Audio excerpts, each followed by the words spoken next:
I think I'm too short for the podium. Can you see me? I can't see you. I can. I have on my new jumpsuit. I don't want you off me. No, I'm layered in. We're going to see if we can do... See, they forget the poets are short. That's an IBM machine. It's supposed to do everything. What are you on, the panel? That's why you're sitting here. If I'm not good, what do? You throw things at me. Hey, Fred. I have a cold today. That's better. Is that okay? Somebody told me this is a big journalism school, so I guess that's accurate, that you all are into journalism. Well, that's good. And I hope, which has nothing to do with anything that's intelligent or bright, but there's no obligation if you're a poet to be intelligent or bright. You're supposed to be feeling. So I feel a lot today.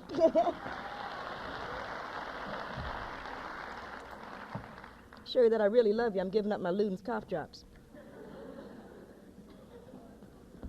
Now, that's a sacrifice. It is hard to get good Luden's cough drops. No, I really hope, which is apropos of nothing, and that's the truth, that some of you who are journalism students think about starting newspapers. It'd be a damn shame if you come here to learn all you can about journalism and find out you can't write it anyway, because most of the newspapers are crap. You know that's true. Most of them don't tell the truth. None of them analyze. And none of them speak to a mind that's grown up. So I think that that's true. It's something to think about. And if you've been keeping up, which is apropos of nothing, I mean, I'm going to say something important after a while, but I think. But when you think about it, you know, look at the mergers. I guess you've been involved in that, in the mergers in the newspapers. That it's about 6 really good newspaper chains, and they all own everybody else. And everything is blood and guts. I mean, it's all going to the National Enquirer. And I think that that's true. Obviously, some of us like it because it makes money, you know, which I think is a shame. You know, I put my baby in the freezer for 3 days and, you know, took him out and cooked him, and that's a headline. And people buy that crap. That's the truth. And it makes a lot of money. But I think that for those of us who are journalists, we ought to have a little better standard than that. You don't even have to be bright to write those stories, and obviously you don't have to be bright to read them. And I think that for those of us who read them, I happen to have met, which has nothing at all, I realize I'm not starting this lecture right, but I happen to have met with the Neiman fellows at Harvard about 3 weeks ago. And it was very interesting to me talking to Neiman fellows because they're supposed to be, you know, the #1 honchos in journalists. And they're not serious. I mean, they're really debating things like whether or not Carter was going to wear a sweater at his fireside chat. And, of course, that was analyzed. Did you notice that? I mean, that was analyzed. The president wore a sweater. What'd you want him to wear? You know, it might have been news if he'd come out naked, but the guy has on a sweater. It's no significance. The fact is that he didn't say anything. That's what I thought was significant. I thought it was the most pleasant speech that said absolutely nothing that I'd heard in a long time. He didn't say anything. He said, I'd like to make the world better. Who wouldn't? I mean, very few of us in this room, if we had a half-an-hour TV time, would sit up there and say, I hate all of you. Now, I was a little disappointed because I think that it's time that what they're calling the Carter symbols, I think it's time that the Carter symbols became a little more real. You know, the one thing he did say that I think is interesting was that he would like a true accounting of the reserves. Well, you figure if the president can't get a true accounting of the natural gas and natural oil reserves, who can? And what he said, I mean, the word that he used, I think, was honest. I would like to get an honest accounting. Now, that's pitiful. We're living in a nation. No, it's not his fault. I mean, that's the way things go, I guess. We're living in a nation that everybody's lying to everybody. Now, you all are not a disaster area. I'm living in a disaster area. I have a home in New York where I stay a lot, and my parents have a home in Cincinnati. Ohio and southern Ohio has caught the brunt of the energy situation. And they can't tell us why we can't heat things like schools. My son has been out of school for 3 weeks. He's 7 years old. Now, he cannot really make up that amount of time. But what blows my mind is that they'll close the schools, and parents like me who have to work will, of course, leave our children at home. Most of the parents in southern Ohio who can work are working. And, of course, they leave the kids home. Now, there's no way you can leave a kid at home who's 7 or 8 or 9 years old, or 10 or 11 for that matter, and tell him to leave the thermostat at 65, and I know you're a little cold, sweetheart, but we're conserving energy. You're asking for a fire. That's ridiculous. The kid is going to cut the thermostat up, and if the gas company acts like they've been acting, they're going to cut your gas off, and that means you're going to freeze to death. Or more, the kid will start a fire. And fires, of course, have been on the increase. There's just no question about it that fire will continue. When people aren't using arson as a weapon, which as we know, arson is the largest, is the biggest crime right now, the newest, the biggest rise in crime has been in arson. And when people aren't burning because they're mad at their girlfriends, they're burning because they're cold, and there's something wrong with that. It's true.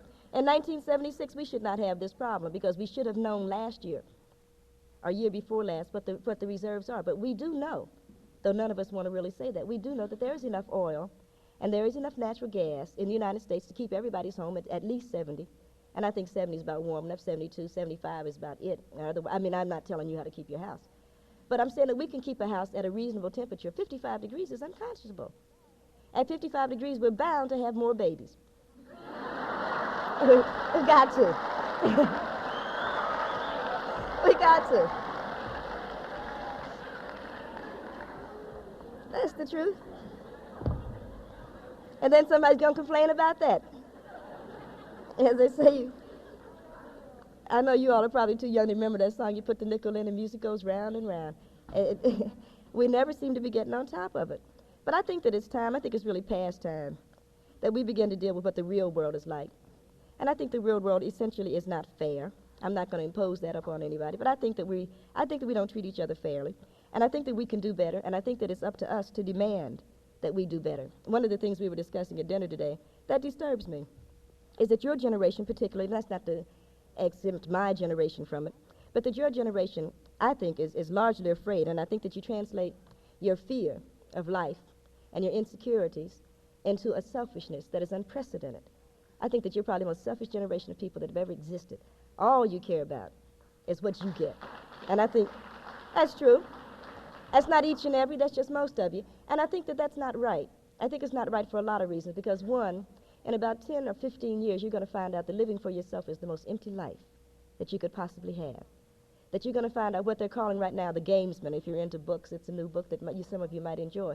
But you'll find that all you've done is run the race and you haven't gotten any place. Because if we don't connect, we have tried, if I may, we have tried just about everything else. We have tried making money, and that works for a while, and then even the people that make money get tired of it. And the people that inherit it obviously go crazy. Look at Patty Hearst and that group. Being rich is not everything. I'm sure that being rich has its charm. I would not mind having $1 million a year myself. But I know that that can't be the end of my life. I couldn't sit where you're sitting and make up my mind that what I wanted in life was to be the head honcho of IBM or ITT or something. There'd have to be more to my life than what kind of job I might occupy. If you define yourself in terms of a job, you're just about guaranteed to go crazy, because it's almost guaranteed that whatever job you start out with will not be the job you end up with. That whatever you think of yourself as becoming, by the time you become that, it will be obsolete and you will have to start over again. And you will not have the emotional components necessary to start over again because you've defined yourself in terms of something that is static and dead. I don't want to see you, if I could do it, I don't want to see you define yourself in terms of what you do, but in terms of what you are. And what you are has to be, at some level, a human being for whatever that is. I wish I knew what that was. I don't. But I know that that is a quest that all of us have to go on. And that's not to say that I'm into est. I'm not. I'm not into transcendental meditation, and I'm not one of the Jesus freaks. All I'm saying is that on earth, we have a lot of things in common. We all breathe this air. We are all, at this point, cold together. Most of us want to love somebody, or at least they want somebody to love us. And we find that we are lonely and frightened and alone in all kinds of situations where it's ridiculous. That we live on this campus, or off of it in those trailer homes or in some apartment, and we have a roommate, and we don't know our roommate any more than they know us. That we have lovers, and we don't even like them, let alone care about them, let alone build friendships from them, and there's something wrong with that. That's the truth. There's something not quite right about that, because we'll find ourselves at 40 years old not knowing who we are and not having the mechanism, either emotionally or physically or in any form of psychic energy, to find out who we are. And I think one of the things you have to do while you're young is to take a chance on yourself. Most of us are so tight with our emotions, you would think that nobody ever said no to us in life. You would think that none of us ever knew failure. And you're going to have to know it, because of whatever success might mean, and I am not clearly talking about jobs, I'm talking about you. If you're going to be a successful human being, you're going to know pain. And if you don't get used to knowing pain now, it's going to floor you at some point. You're going to have to know love. And if you're not willing to know pain, you'll never know love. And if you never know love and pain, you'll never know what it's like to be alive.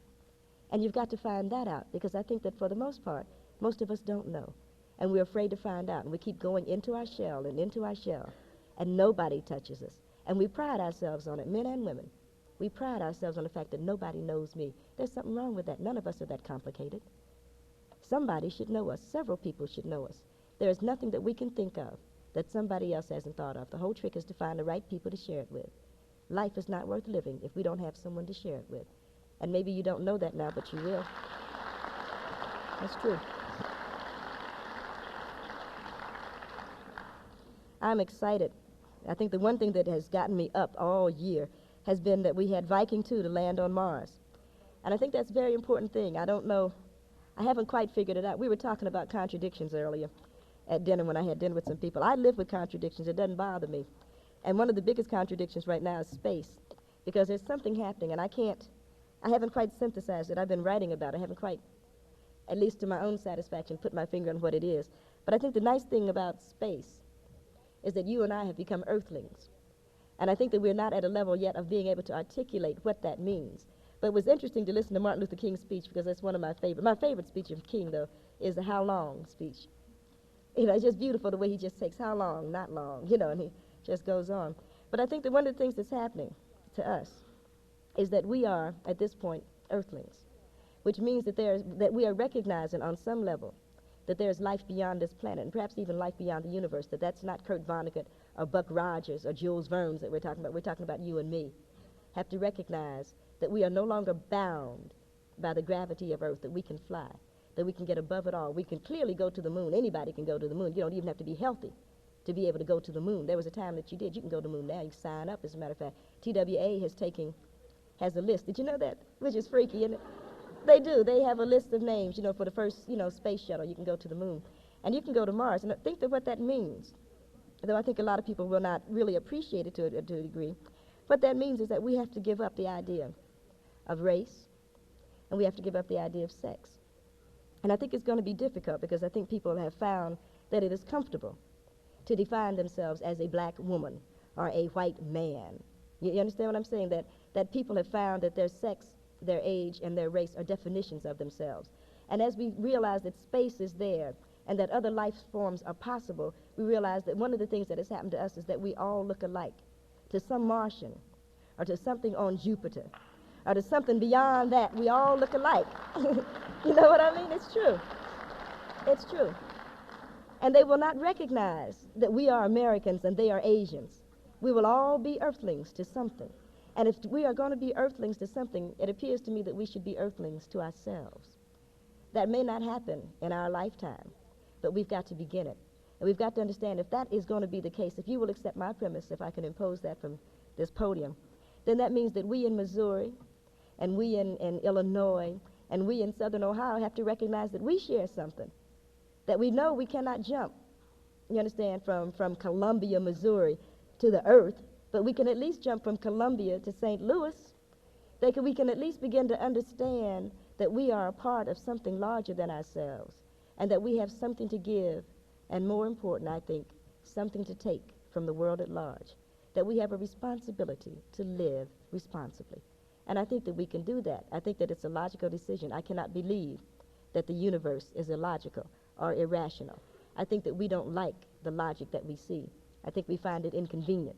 I think it's unacceptable, which is neither here nor there, except that it is unacceptable that we in 1977 would have a literature class called American Literature, which would not teach black literature. I don't understand that. I don't understand that. Because we know that literature is literature. It's bad enough that we're teaching American literature, that we're not just teaching literature. But to keep these kind of little differentiations going will not be useful, is what I'm trying to say. That you and I are playing games in 1977 with each other that were not really good games in 1960, that were ridiculous in 1950, that I have no conception of in 1980, that we're still playing little black and white games in Missouri in 1977. That doesn't make sense. We can do better than that, because there is the challenge of living in a new world awaiting us. And though we're dragging our feet, we're going. In 23 years, we will be in another century, whether we like it or not. It will be there.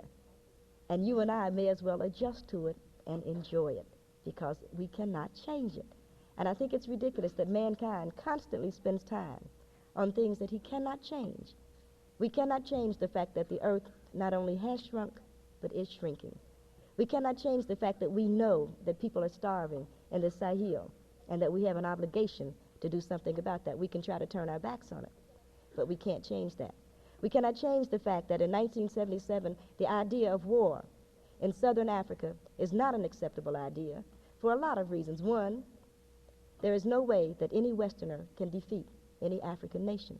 It cannot happen. The numbers are against them. But more, there is no reason for those of us here in this room to give our lives to an idea of the supremacy of white America over the rest of the world. We've done that. We already went through that. It's ridiculous. It's true. And there's a problem. There is a problem with that because I think that it's crystal clear, at least to me, that we have every intention of going to war in Rhodesia. That there's a reason that we're building the B-1 bomber, and it's not because it's cute. It's because we intend to sell it to Ian Smith. That there's a reason for it. And I think that you who are black particularly have a problem because Carter did not pardon you all. He pardoned the evaders who happened to be predominantly white, who could go to Sweden or who could go to Canada or who could get away. He didn't pardon those of you who deserted who were predominantly black. And I think that you're going to have to think it through because the draft is being reevaluated at this point. I have never known America to reevaluate anything that they didn't do. If they're reevaluating the draft, they are reinstituting the draft. And they're going to draft little black boys to go fight a war in Africa, which even if it was a correct war, which there's no way it can be, you shouldn't be fighting it. And you're going to have to think whether or not you want to fight a war in Africa. Because the same thing that happened in Vietnam will happen to you in Africa. And for those of you who come back, and there'll be precious few of you who will, but for those of you who come back crippled, on drugs, despairing, the country will say, we're sorry. And that's the end of that. What have we done for the Vietnam veteran who is predominantly black? I don't want to talk racism. I didn't come to Missouri to talk racism because racism is a bore. But it exists. And you and I know that it exists. And it exists here. It exists every place else where black people and white people come together. I would like to see it eliminated. I think that it is just a drag on the spirit in general. But as long as it exists, I think it is necessary that young black people understand that you are fighting against the system that would like to see you dead. And the only way that you are going to survive is by the power of your mind. I worry a great deal about black students because I think that you do not value your brain. I think that you abuse your brain more than you abuse your body. That's the truth. That's the truth. And I think that you're going to have to think everything through. You can't accept what I'm saying. You can't accept what Freud said or Karl Marx or Rap Brown or Stokely Carmichael or anybody else. You have got to think it through on your own. The only way that you're going to be able to think it through is that you read. No matter what you think about TV, that is a commercial entity designed to sell you deodorant and automobiles and Fritos, you know. That's true. No matter what you think about movies or radio or word of mouth, you will have to read to understand what is going on in this world and what the possibilities of the next one are. And I worry that our black youngsters don't read. Now we know, and somebody can say, well, what about it? We know that white youngsters don't read either, but my concern today, if I may be chauvinistic, is not white youngsters. I'm concerned about black youngsters because you people are going down a drain and you don't even know it. It hasn't even occurred to you that your life is really being short-circuited all the way around. You're going to have to think it through, and you're going to have to read to think it through. And you can't just read people like me even. You're going to have to get into Joyce. You're going to have to get into Shakespeare. You're going to have to get into Socrates. You're going to have to get into the best of the West because you read the little crappy bestsellers. You all read Mandingo and you all read Drum. You all read the shit. So it's time that you, if I may, so it's time that you sat down and read something that was reasonable and that was good and that was important. It amazes me, the crap that you read. You'll take any old crap that they put on the #1 bestseller list, the top 10, you know it. Everybody knows. What is that woman that does all those horrible gothic tales? Everybody's into her right now. Yeah. That's ridiculous. That's ridiculous. It is. You know it is. You know it is. I mean, you know, sometimes it amazes me. I guess we all saw Roots, didn't we? Yeah, of course. It amazed me. I was reading a lot of the reviews on Roots, and of course, all the reviewers were saying they used code words at that point. But what they were saying is that black people will not tune into Roots 8 nights in a row.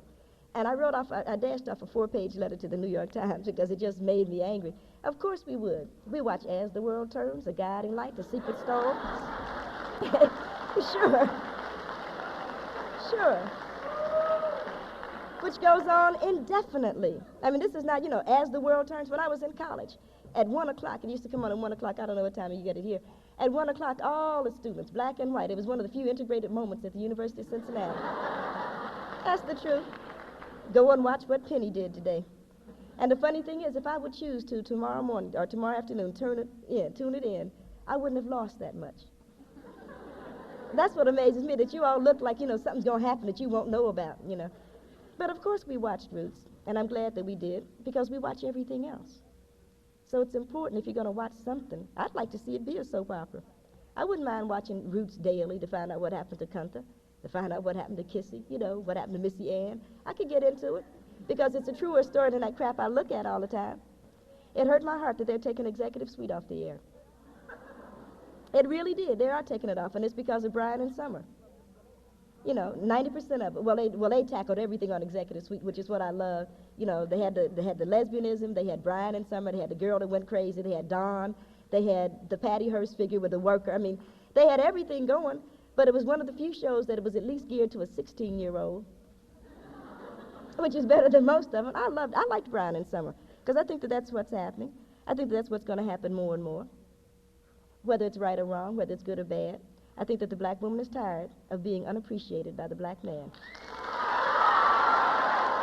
I do. That's true. That's true.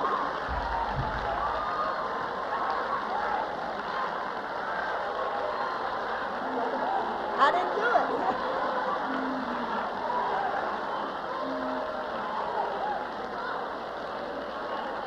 That's true.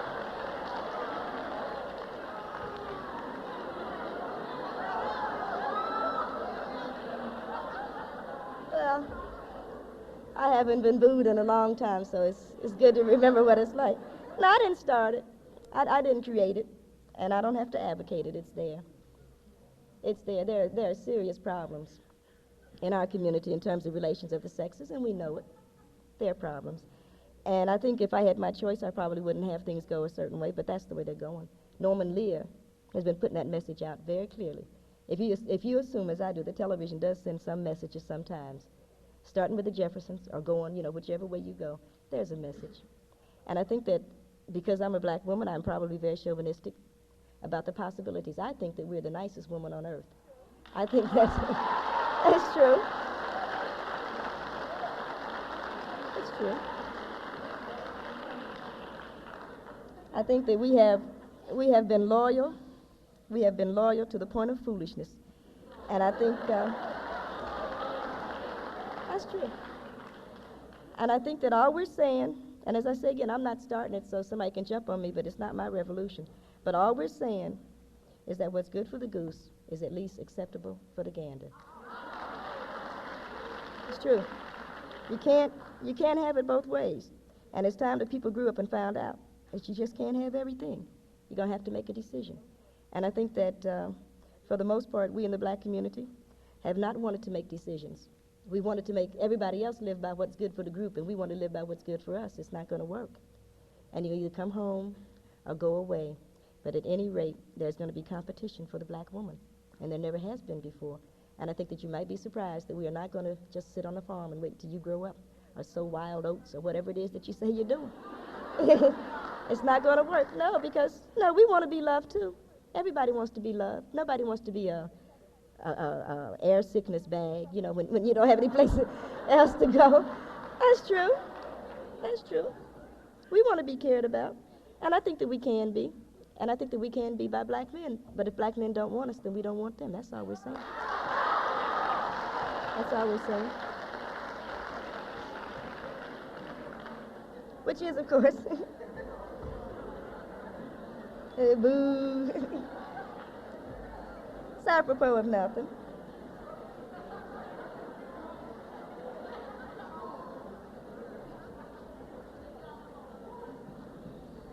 that's a problem because the guys always get mad when the women make other decisions. You know, they get very upset, you know. But they always feel that they can. One of the nice things that's happening, and I would probably credit Mars with it, because I'm crediting Mars with everything. One of the nice things that's happened is that people really are realizing that we've got to make decisions for ourselves and for our group and for the people that we care about. And they're not going to be easy decisions, but they're going to be made. They're going to be conscious decisions. And I think that that's important. I think whatever decision anybody makes, I'm not here to tell you solutions. Somebody asked me at dinner, because we had a really good discussion at dinner, by the way. I really enjoyed dinner. But somebody said, what's the solution? I'm not here to raise solutions. It's not what I do. It's not even my personality. All I know is that there will be decisions made, and they will be made on a conscious level. And whatever decisions that are made on a conscious level, they will be lived by.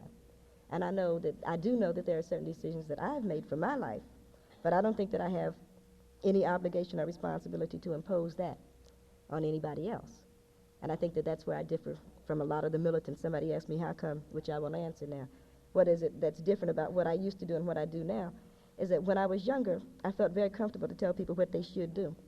And if you read my earlier poetry, you'll find the word should exist in a lot of my poetry. And I'm 33 years old right now, and I'm turning 34 in June, and I know that I'm not in position, nor am I smart enough, wise enough, or compassionate enough to tell anybody what they should do. I can only do what I should do, which is hard enough for me to do.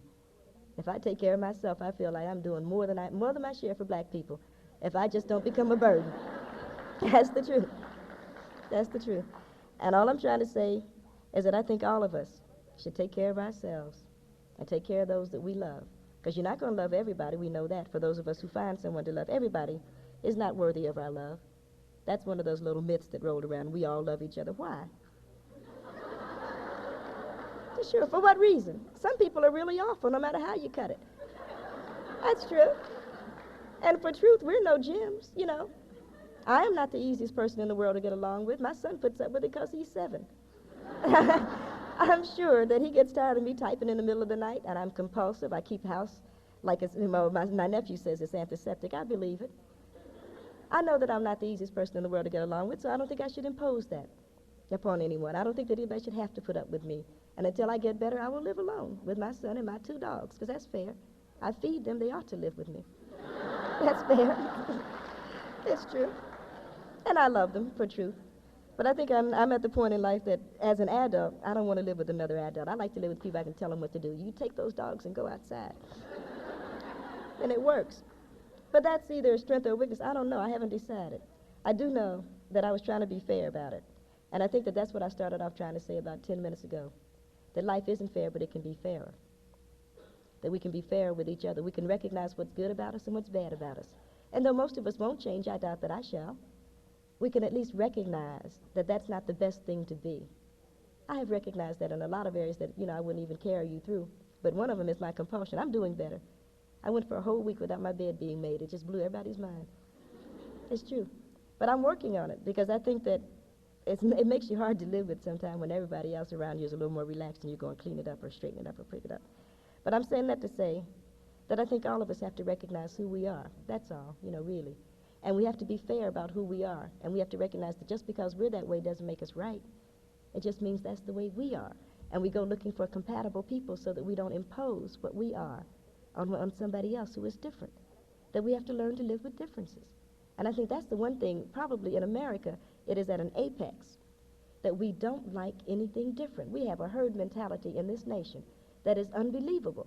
We don't like anybody to do anything out of step, to say anything that we haven't thought of before, to drink anything that's different, to eat anything. We like everything to be exactly alike. And that's not even healthy. It's not healthy for us because we begin to feel self-righteous, which most Americans do. Most Americans think we have the answer to every damn thing on earth. Just ask us and we'll take care of it for you. It's not healthy.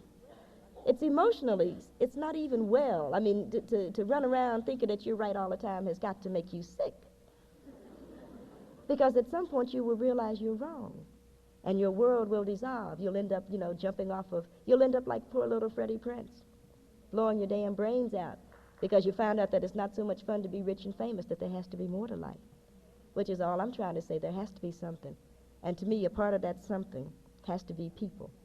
It is not sufficient that we care about mankind. We have got to care about individuals.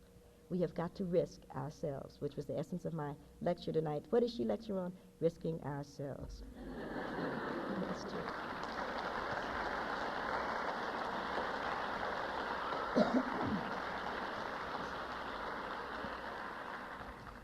I must say, since I'm in Missouri, that this cold is an Illinois cold. I caught it in Chicago. It is not your fault that I'm sick, and I hope that I am not passing it along. I've tried not to shake hands, and I've tried not to kiss anybody. And I'm doing fairly good. You know, I'm probably really the only legitimate swine flu case in America, because nobody else has had it. And I said, you know, I didn't take any swine flu shot, of course. You know, I hope that none of us did. No. It's dangerous. I don't know. Has Dick Gregory been out here? Dick Gregory? Dick gave a, I just think I adore Dick. I think he's precious.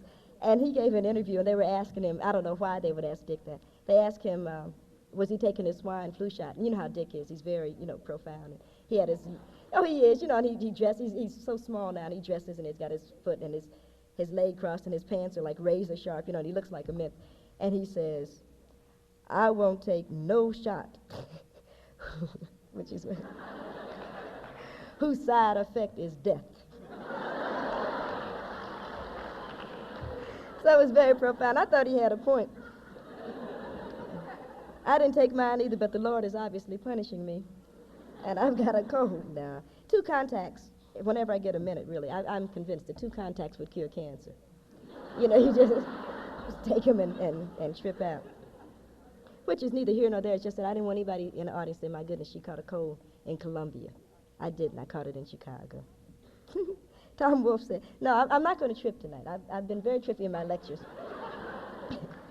It's because I've had time to read lately. I don't know if you all are into Tom Wolfe. I think that Tom Wolfe is really a good journalist. And he just, good, yeah. I'm reading Marv Gloves and Mad Men Colored in Vine.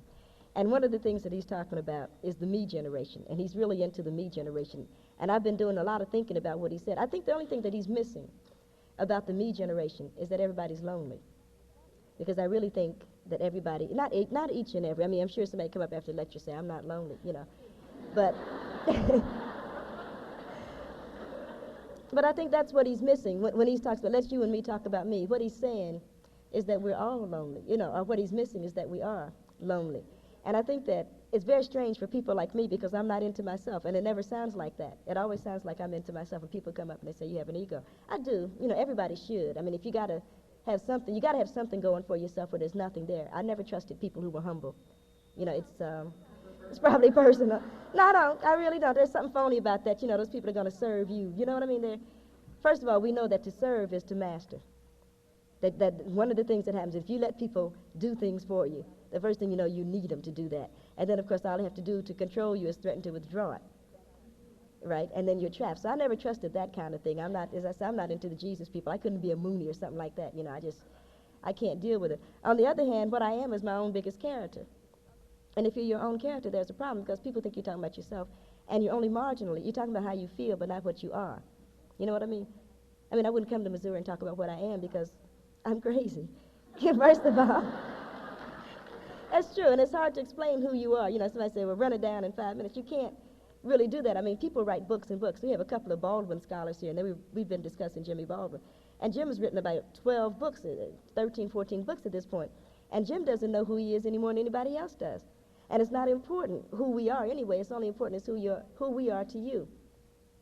You understand? Because it's not important who we are to ourselves because really you don't care if the truth were known. And I think that's what keeps blowing my mind is everybody pretends they care, but nobody really cares, basically, which is what's happening. Did I lose everybody with that? Because I was making it just dawned on me, that's what's important. That's what, I got to think that's exactly what's happening, is that everybody pretends that they care about somebody that they know that there's no way they could ever know well enough to care about. That's what I'm trying to say. Right? Yeah, you follow? Did that make sense? You know what I mean? So everybody falls in love with people that they never meet. Sure. And they get very concerned about, whether or not Joe Namath has a sore knee. And they'll let their brother or their sister or their next door neighbor or their classmate just wallow in anguish. And they'll never say, can I help? Because they could help. But they'll write a letter to Amy Carter and ask her how does she like school. You understand what I'm saying? And there's something wrong with that. That's what I'm trying to say. And that's something that I've realized. And somebody asked me, you didn't ask for all of this. This I'm throwing in free. But as I was, no, I understood it. No, but as I was coming in, somebody said, what's it like to be a celebrity? And I have thought about it a lot because there have been a lot of things that I've been reading on being a celebrity. One of the things that I could say in all honesty is that I'm not involved in the Nikki Giovanni myth. I'm not a celebrity. I mean, a celebrity is like Robert Redford or Barbra Streisand. That's a celebrity. You know, I am a writer. But mostly people like to think of people as being a celebrity because if they can make you a celebrity, then they've elevated themselves in their eyes because they were, after all, with you. And it becomes a game. You understand what I'm saying? It becomes a game. You know, it's why people chase football players. They don't give a damn. That's true. They don't give a damn about the football player or the basketball player. That's true. It's why most women go to bed with most men because they think that they're getting something that's going to elevate them. That's true. That's true. Isn't that true? Sure. Sure. That's what's happening. That's very interesting to me. I should never stand on stage and have revelation, but that's what happens. That's exactly what happens. And everybody's disappointed because it doesn't work out. It couldn't work out because you never started out with two people who liked each other, no matter which way you go at it. You understand?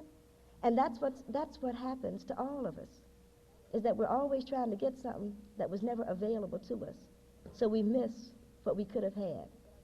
And I think that's sad. I think that I would not allow myself, and I will say this about myself, as a particular individual, I would never let that happen to me. I think that it's very important to learn to care about those people who care about you. And that is a limited world. I'm back to that again, right? I didn't mean to come back to that, but obviously that's what's happening, at least in my mind. Because I worry about all of us, the way that we keep disconnecting in our lives. And it's very simple. You can have dinner with a bunch of strangers, and all you see are disconnections. And you can meet people in airports, and all you see are disconnections, that people are not coming together. And it's because the people that they would like, they don't. And the people that they can't know, they want.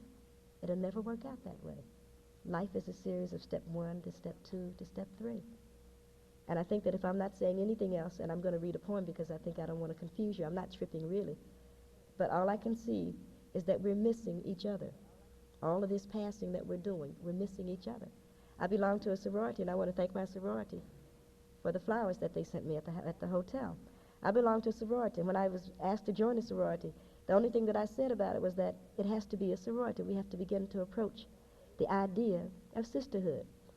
That it was ridiculous. When I was in college, for example, I talk about my sorority because this sorority, this chapter, happens to be the #1 chapter in the country. You are. And you have it's true, and you have a very fine record, and we're very proud of you, because I think that you're exemplifying sorority in that we are sisters. But if we are sisters of Delta, we Deltas are also sisters of AKAs and Zetas. That's true. We are sisters to the Qs and to the Kappas. That's true. We are sisters to the Alphas. We are sisters to each other because we have to work on being sisters. That is not something that we put a little pin on and sing the sweetheart song and all of a sudden we're all sisters. We have to work on that. No matter what that pin says, no matter what sororities or fraternity we do or don't join, because those of us who don't join are brothers and sisters, because we are together on this planet. That's true. That's true. We are all here, I think, together. And I think that the point of being together is that we come together, which takes me back to where I was, so I'm going to read a poem. You see, it's one of those days. It's because the moon, did you see that moon tonight? Did you notice the moon coming over? God, it's fantastic. It was just, I mean, it made you immediately, you'd want to go sign up, you say yes, yes. Yeah. I'd love it. I mean, if it's one thing, and that's the truth, if it's one thing that I'd really like to do before I die, I would like to leave the earth. I would like to just get up there and just look down, because it's got to be just the trippiest little thing that all of a sudden you can look down and it's nothing but this little ball, and everybody's acting like it's the end of the world, and it's not. It's just something else to take up space around the sun. I want to see it. I'd like to see what kind of poem I could think of as I circle the earth, and look down at all you people. It's got to be fantastic. I look down and see Columbia, Missouri. Write a poem about it. Yes, I will. Yes, I will. I would look down and I would see Columbia, and I would see Lincoln Heights, Ohio, which is where I live, and I would see Manhattan. I would see it all because I know that that's what I'd be looking for. I'd be looking for all the little things because everybody looks for the big things in life, and there are no big things. It's only a bunch of little things. That's the truth. I wrote a poem to my mother, speaking of love, and I guess she's a good person to start with. My mother is 4'11". That's right there. Yeah, she's tiny. She's also a Delta. My mother is 4'11" and weighs about 90 pounds on her heavy days. And I grew up, of course, I'm 5'2", and I weigh about 108, and I grew up thinking I was big. I didn't know for the longest that I wasn't. I mean, it used to blow my mind that people were taller than me, because I was always the one in the family that everybody would say, get Nikki to get the shelf, I grew up feeling really, I wrote a poem to my mother because, like a lot of people in the 60s, and I'm a child of the 60s, we spent a lot of time telling people that we didn't like how much we didn't like them. There wasn't a soul on earth that I hated who didn't know it. And it's true. And while you were doing that, while I was doing that, I, of course, neglected to tell the people that I loved them. And it dawned on me at some point, for a variety of reasons, that I'd never really stopped to tell people like my mother, my father, that I loved them, that I appreciated the fact that they had reared me, and that I was, a reasonably healthy individual, that I had some sense of myself and some sense of obligation to other people. And I didn't want to I didn't want to just call them up on the phone and, call up and say, "Hi, Mom, this is Nikki, I love you." I thought that being a poet, I should be more eloquent than that. I should have more style than to just, bullet through. So I decided that I should write her a poem. And the next time I called her at a poetry reading, I just laid a poem on her, and she would know that I cared.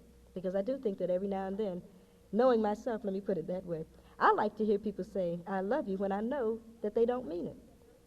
You know what I mean? Most of us do. We accept it, after a certain hour of the night, what anybody says goes. That's true. So, I will not degenerate into that level of conversation, however. Going to keep a high-minded conversation in Missouri. But, feeling as I do that it's nice to say it every now and then, I really did want to say to my mother, "I love you." So I wrote a poem. It's called Mothers. The last time I was home to see my mother, we kissed, exchanged pleasantries and unpleasantries, poured a warm, comforting silence around us, and read separate books. I remembered the first time I consciously saw her. We were living in a 3-room apartment on Burns Avenue. Mommy always sat in the dark. I don't know how I knew that, but she did. That night, I stumbled into the kitchen, maybe because I've always been a night person, or perhaps because I had wet the bed. She was sitting on a chair. The room was bathed in moonlight diffused through tiny window panes. She may have been smoking, but maybe not. Her hair was 3/4 her height, which made me a strong believer in the Samson myth, and very black. I'm sure I just hung there by the door, and I remember thinking, what a beautiful lady. She was very deliberately waiting, perhaps for my father to come home from his night job, or maybe for a dream that had promised to come by. "Come here," she said, "I'll teach you a poem. I see the moon sees me. God bless the moon, and God bless me." I taught that to my son, who recited it for her, just to say, we must learn to bear the pleasures as we have borne the pains.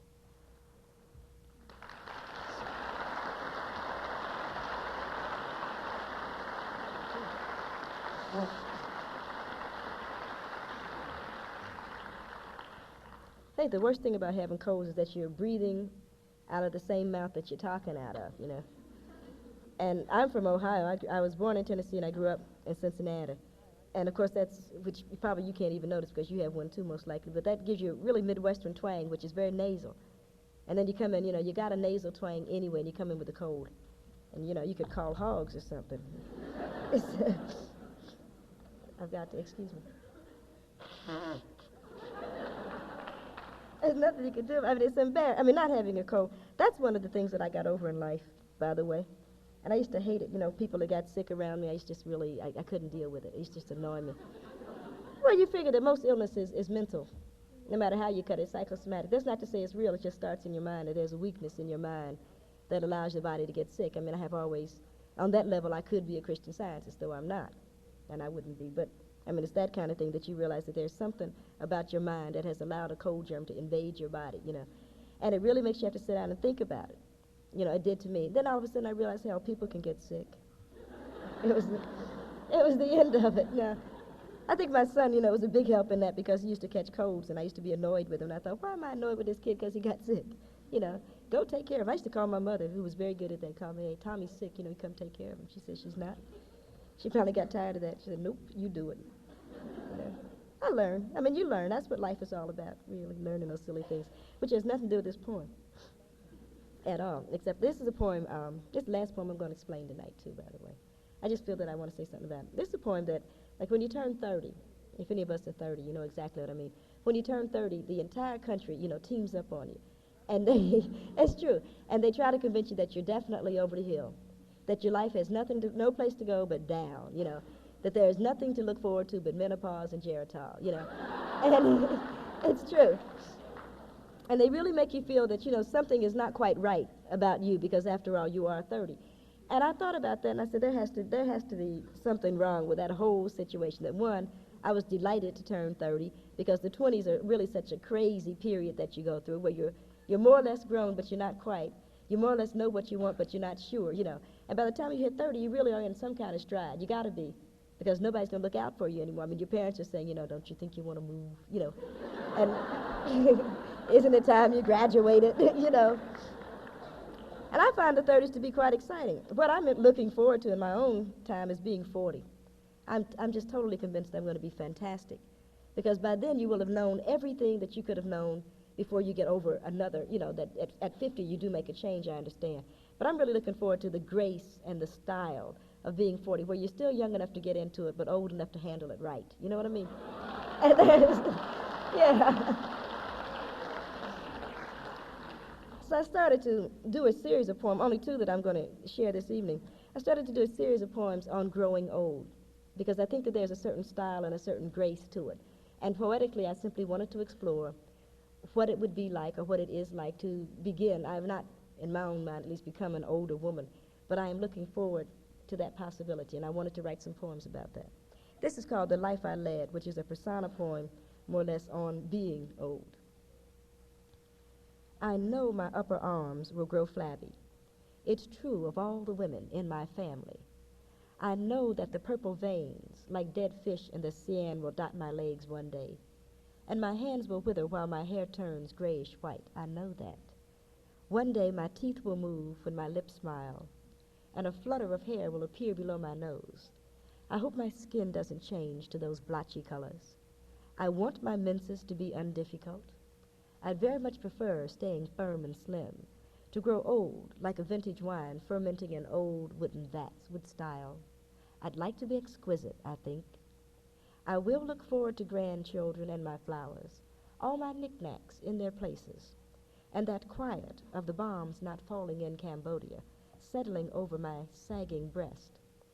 I hope my shoulder finds a head that needs nestling, and my feet find a footstool after a good soaking with Epsom salts. I hope I die warmed by the life that I tried to live.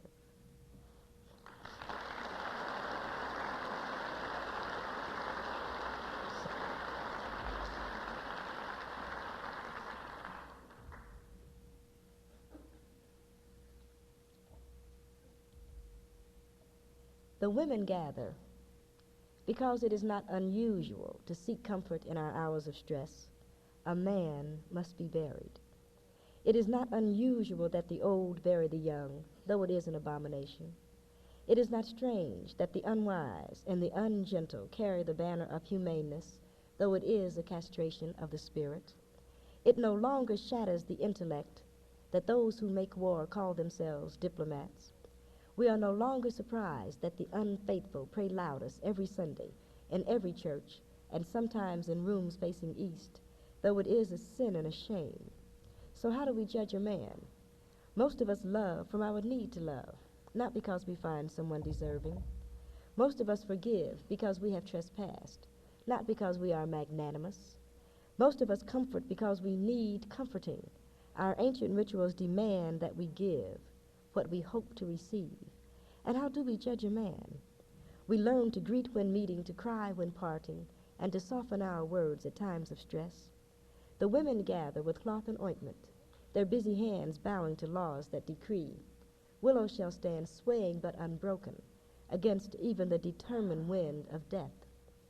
We judge a man by his dreams, not alone his deeds. We judge a man by his intent, not alone his shortcomings. We judge a man because it is not unusual to know him through those who love him. The women gather strangers to each other because they have loved a man. It is not unusual to sift through ashes and find an unburnt picture.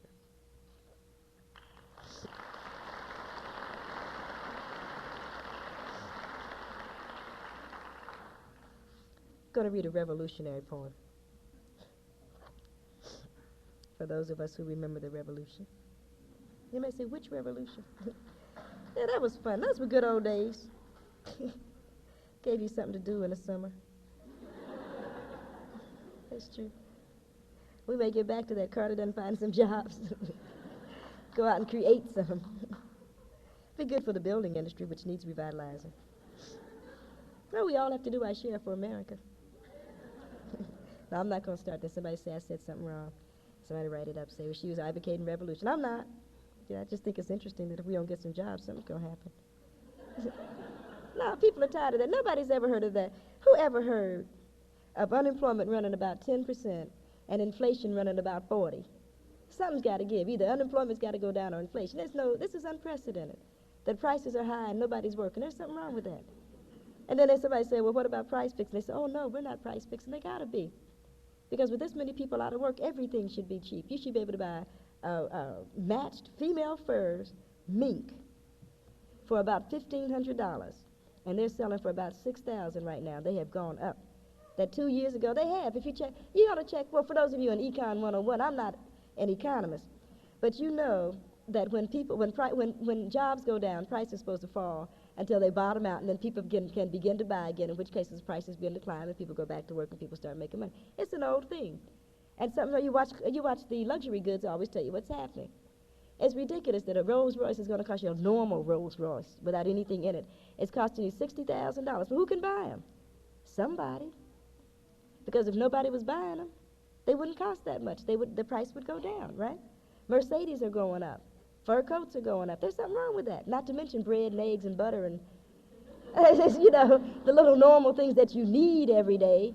There's something wrong with that. And I'm not an economist, but I'm sure that those of us who are can explain it better than what I'm explaining. But we know that there has to be price fixing. We know that there has to be commodity control.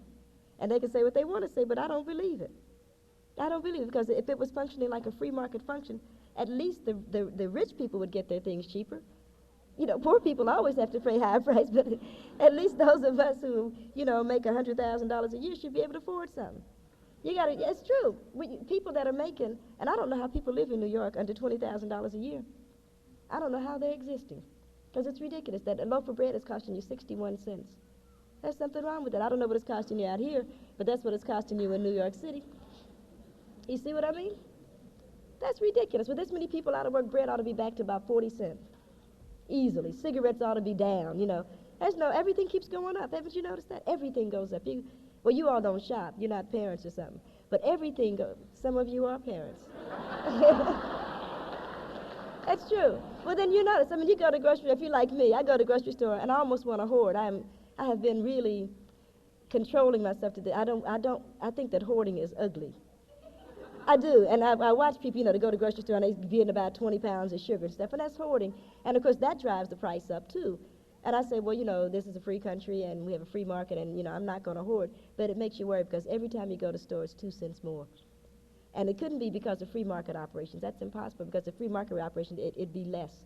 Sugar would have gone down, and what happened? Coffee went up. That's a bunch of crap. That they say the frost killed the reserves. That's a bunch of crap. They just control the coffee people said if the oil people can make the money and the sugar people can make the money, why can't we? That's true. I mean, it's just that simple. And of course, you don't have to drink coffee, so you can say, well, I'm not going to drink coffee. But of course, those of us who drink coffee do have to drink coffee. No matter what they say about brewing some herbs and, using it again. It's ridiculous. If you drink coffee, you want a fresh cup of coffee. And if you're not going to do that, then you ought to give up coffee. I used to dream militant dreams of taking over America to show these white folks how it should be done. I used to dream radical dreams of blowing everyone away with my perceptive powers of correct analysis. I even used to think I'd be the one to stop the riot and negotiate the peace. Then I awoke and dug that if I dreamed natural dreams of being a natural woman, doing what a woman does when she is natural, I would have a revolution. So I believe that.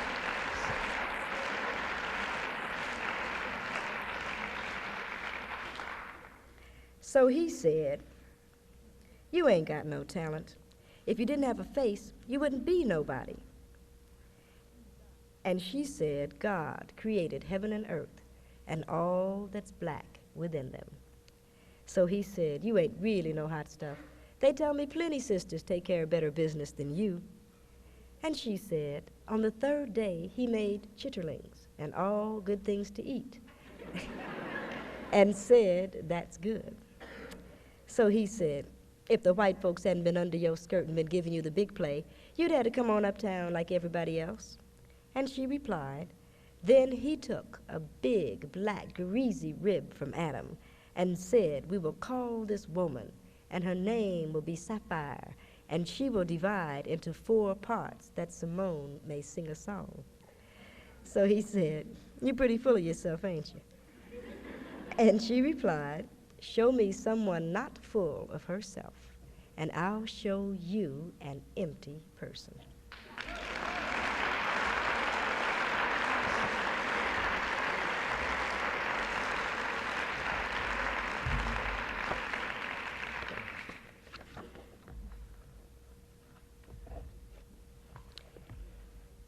If music is the most universal language, think of me as one whole note. If science has the most perfect symbol, picture me as MC squared. Since mathematics can speak to the infinite, imagine me as 1 to the first power. What I mean is, one day, I'm gonna grab your love and you'll be satisfied.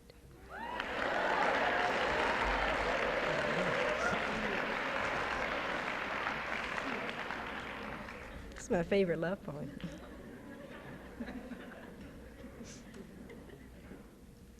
I only want to be there to kiss you as you want to be kissed when you need to be kissed, where I want to kiss you because it's my house, and I plan to live in it. I really need to hug you when I want to hug you as you like to hug me. Does this sound like a silly poem? I mean, it's my house, and I want to fry pork chops and bake sweet potatoes and call them yams, because I run the kitchen, and I can stand the heat. I spent all winter in carpet stores gathering patches so I can make a quilt. Does this really sound like a silly poem? I mean, I want to keep you warm. And my windows might be dirty, but it's my house. And if I can't see out sometimes, they can't see in either. English isn't a good language to express emotion through. Mostly, I imagine, because people try to speak English instead of trying to speak through it. I don't know. Maybe this is a silly poem. I'm saying it's my house, and I'll make fudge and call that love, and touch my lips to the chocolate warmth, and smile at old men and call that revolution, because what's real is really real. And I still like men in tight pants, because everybody has something to give, and more important, needs something to take. And this is my house, and you make me happy, so this is your poem.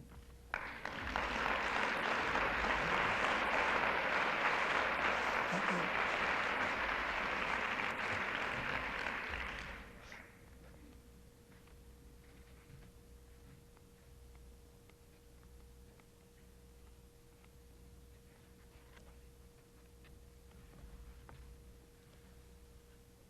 One ounce of truth benefits like ripples on a pond. 1 ounce of truth benefits like a ripple on a pond. 1 ounce of truth benefits like ripples on a pond. As things change, remember my smile. The old man said, my time is getting near. The old man said, my time is getting near. He looked at his dusty, cracked boots to say, sister, my time is getting near. When I'm gone, remember I smiled. And when I'm gone, remember I smiled. I'm glad my time is getting there. The baby cried, wanting some milk. The baby cried, needing some milk. The baby, he cried for wanting. His mother kissed him gently. When I came, they sang a song. When I was born, they sang a song. When I was saved, they sang a song. Remember I smiled when I'm gone. Remember I smiled when I'm gone. Sing a good song when I'm gone. We ain't got long to stay.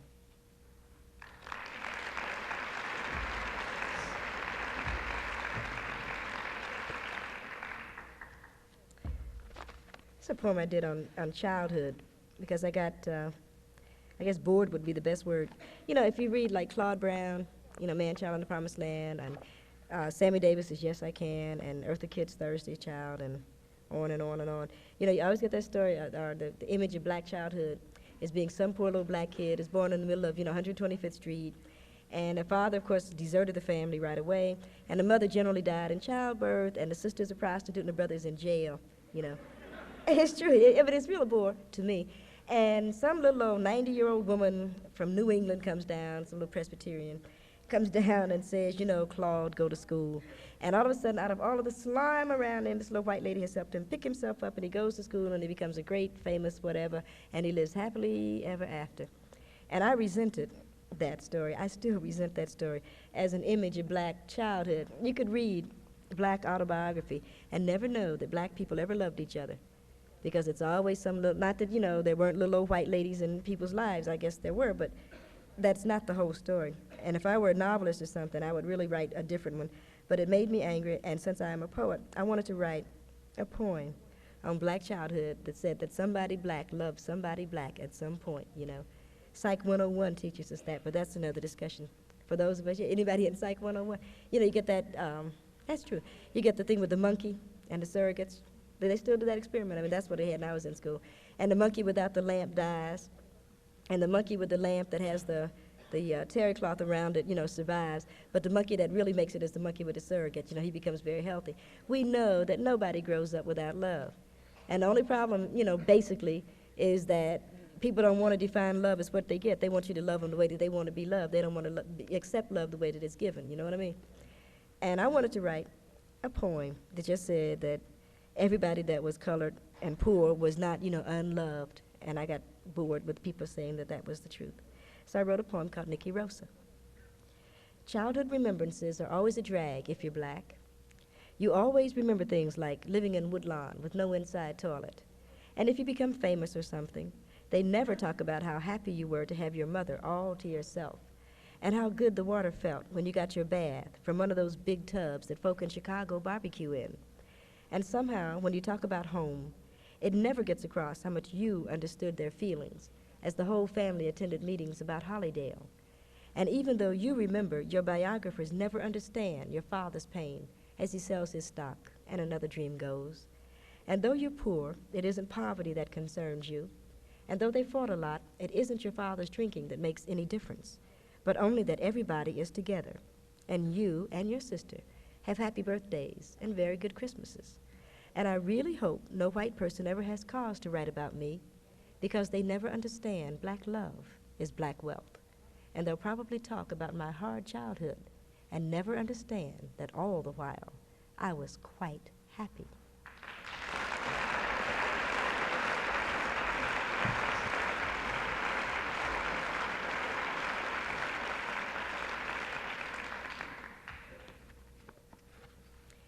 Yeah, she said, my man's gone too. Been dead longer than you is old. But what do you do, I ask?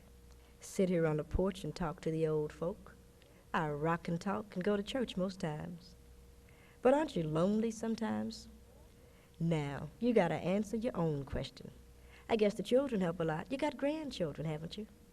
Oh, the children, they come and go, always in a hurry. Got something to do. Ain't got no time for old folk like me. She squinted at the sun, packing her jaw with Bruton snuff. The old days done gone, and I say goodbye. Peoples be going to the moon and all. Ain't that wonderful? To the moon. And I said, I see stars all the time. Aretha Franklin and Sly were at Madison Square Garden recently. What you doing here, she asked. I'm a poet, I said. Well, that ain't no reason to be uppity. And the sun beat down on my head, while a dragonfly admonished my flippancy. But a blue and yellow butterfly sat on my knee. I looked her square in the eye. I ain't gonna tell you, she said, and turned her head. Ain't gonna tell me what, I asked. What you asking me? You got to live to be 79 before you could understand anyhow. Now you're being uppity, I said. Yeah, but I earned it, she replied. And shifting her wide, she clapped her hands together and smiled. You've been here before? And I said, yes, ma'am. But would you tell me just one thing? What did I learn? And she spat out her juice. Honey, if you don't know, how could I? And I wanted to argue, but the sun was too hot and the sky too lazy, and God heaved a sigh. She crossed her legs at the ankle and straightened her back. Tell you this, she said, keep your dress up and your pants down, and you'll be all right. And I said impatiently, old lady, you got it all wrong. Honey, I ain't never been wrong yet. You better get back to the city, 'cause you one of them technical niggers, and you'll have problems here.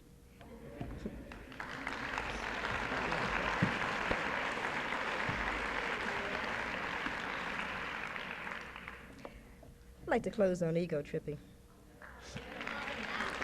Thank you. I was born in the Congo. I walked to the Fertile Crescent and built the Sphinx. I designed a pyramid so tough that a star that only glows every 100 years falls into the center, giving divine, perfect light. I am bad. I sat on the throne drinking nectar with Allah. I got hot and sent an ice age to Europe to cool my thirst. My oldest daughter is Nefertiti. The tears from my birth pains created the Nile. I am a beautiful woman. I gazed on the forest and burned out the Sahara Desert. With a packet of goat's meat and a change of clothes, I crossed it in 2 hours. I'm a gazelle. So swift, you can't catch me. For a birthday present when he was 3, I gave my son Hannibal an elephant. He gave me Rome for Mother's Day. My strength flows ever on. My son Noah built Newark, and I stood proudly at the helm as we sailed on a soft summer day. I turned myself into myself and was Jesus, Menentone, my loving name.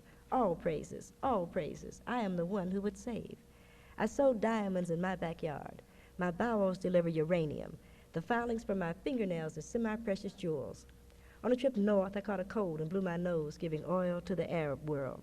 I am so hip, even my errors are correct. I sailed west to reach east and had to round off the earth as I went. The hair from my head thinned and gold was laid across 3 continents. I am so perfect, so divine, so ethereal, so surreal. I cannot be comprehended except by my permission. I mean, I can fly like a bird in the sky.